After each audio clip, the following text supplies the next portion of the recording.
prepare seu coração.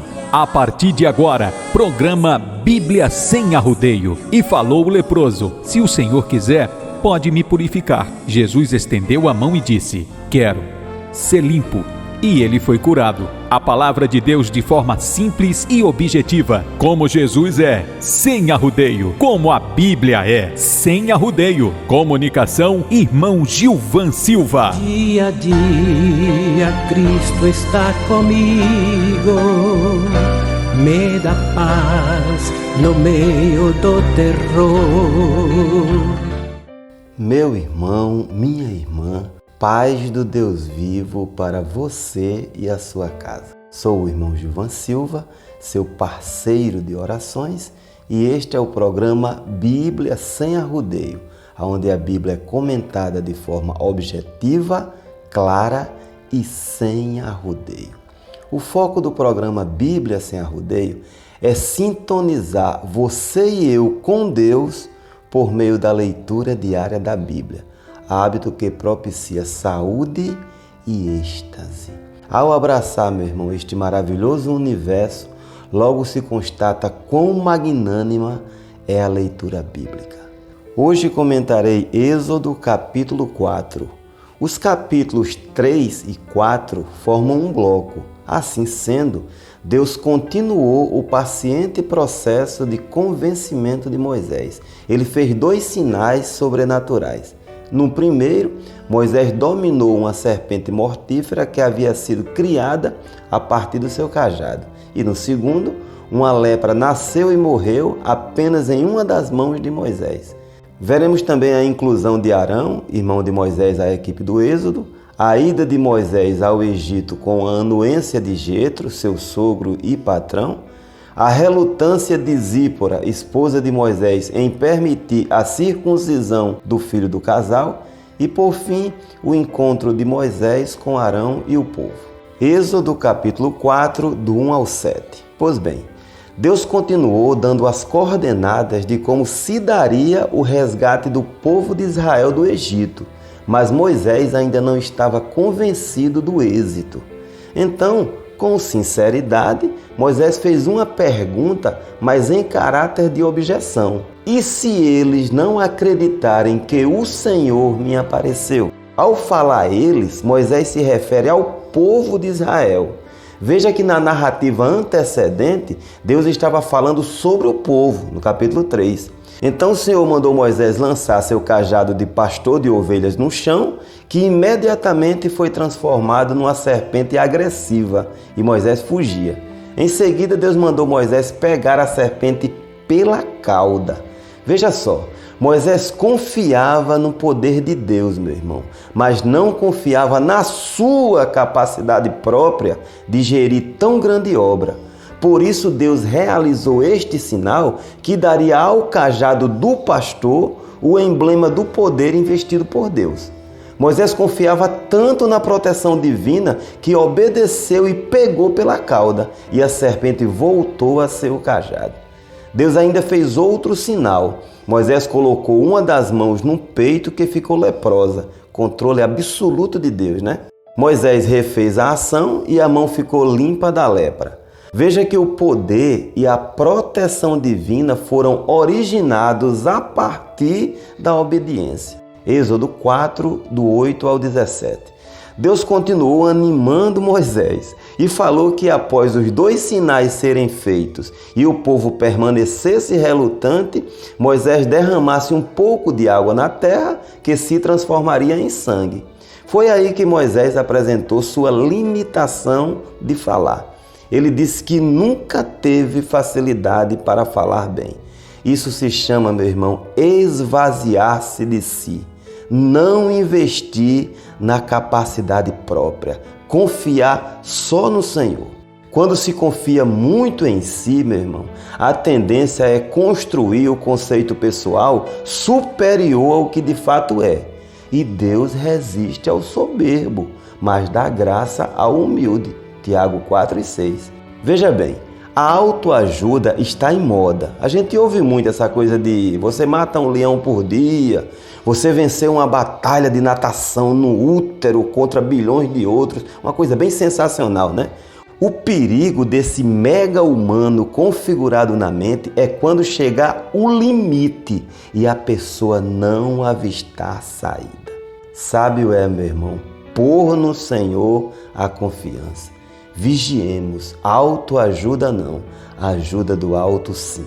Estevão, o primeiro mártir da igreja, falou que Moisés foi educado em toda a ciência dos egípcios e que era poderoso em palavras e em obras. Atos 7:2.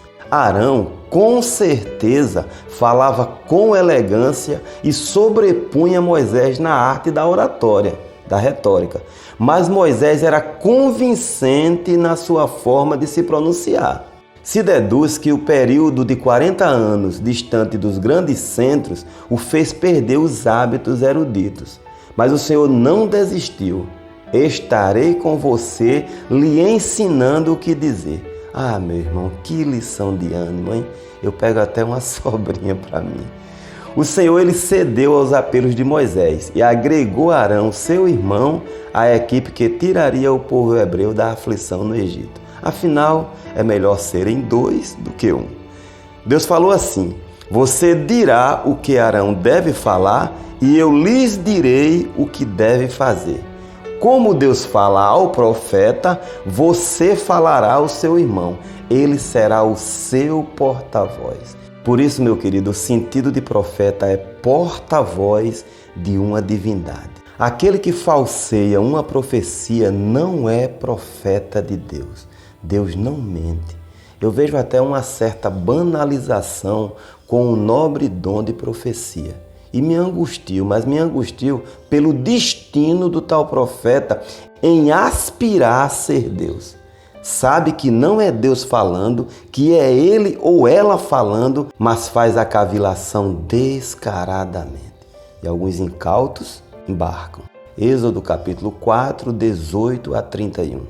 Já convencido e com as diretrizes da missão, Moisés falou para Jetro que iria ao Egito e seu sogro não ofertou resistência. Vá em paz. A Bíblia é sem arrudeio mesmo, não é? Não consta que Moisés falou o real motivo da sua ida ao Egito, mas apenas que iria ver seus irmãos. Nessa época, Moisés tinha 2 filhos, Gerson e Eliezer. A família partiu para o Egito e Moisés levava o cajado de Deus consigo, o símbolo da autoridade divina imbuída em si. O Senhor então informou para Moisés que iria endurecer o coração do faraó. Este tema é controverso. Veja só, tem situações em que o texto registra o coração do faraó se endureceu. Em outras, Deus diz, endurecerei o coração de Faraó, que é o caso em foco, e ainda noutras situações, Faraó endureceu o próprio coração. A batalha teológica gira em torno da soberania divina e do livre-arbítrio humano. Mas ouça, o termo hebraico hazak, traduzido aqui por endurecerei, pode ser traduzido também como capturarei, obstinarei, restringirei, constrangerei, entendeu? Só que a nossa língua não encontra termo plenamente fiel. A solução: Deus ele tem o controle de tudo. O faraó ele era obcecado pelo poder, ainda que custasse crueldades extremas. Deus, presciente, avisou a Moisés que o faraó era duro de coração e que ele, Deus, o deixaria à revelia, uma vez que a graça seria rejeitada, repelida pelo coração do faraó. Ok? Uma outra controvérsia. Por que Deus quis matar Moisés? Vamos lá. Na viagem, a família parou numa hospedaria, onde o Senhor quis matar Moisés. Rapidamente, Zípora, a esposa, fez a circuncisão de um dos filhos e o marido foi poupado por Deus. Assim diz o texto. Conclusão. A negligência de Moisés quanto ao sinal do pacto com Abraão, a circuncisão, foi porque ele cedeu aos apelos da esposa em cortar o prepúcio do garoto. O método era rude, meu irmão. Se puxava a cobertura da glande e com uma pedra afiada se dava um único golpe. e geralmente inflamava.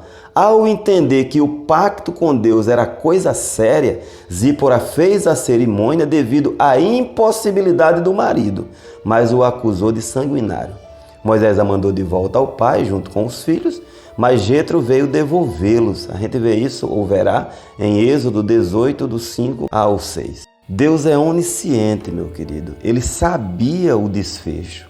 Só que essas coisas são advertências para nós e ensino quanto à seriedade no trato com Deus. Na parte final, Deus orientou Arão a encontrar com Moisés e quando chegaram junto aos líderes, Arão, já orientado, contou sobre a missão de Moisés, que aproveitou e realizou os sinais orientados por Deus. Naquela ocasião, todos creram e se curvaram em adoração. Oremos. Santo Pai, te agradeço por mais este programa e te peço forças em nome de Jesus. Amém. Dia a dia Cristo está comigo, me dá paz no meio do terror.